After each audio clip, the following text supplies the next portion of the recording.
Bienvenidos a la rueda de prensa de presentación de nuestra nueva incorporación. Link, cuando quieras.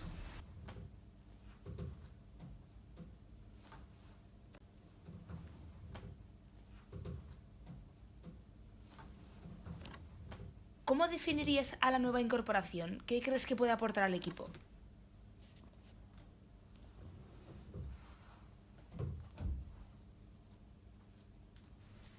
¿Conoce ya a alguno de sus compañeros?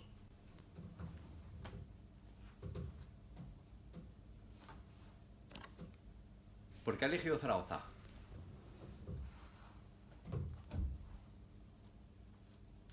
¿Cómo crees que lo acogerá la Marea Roja?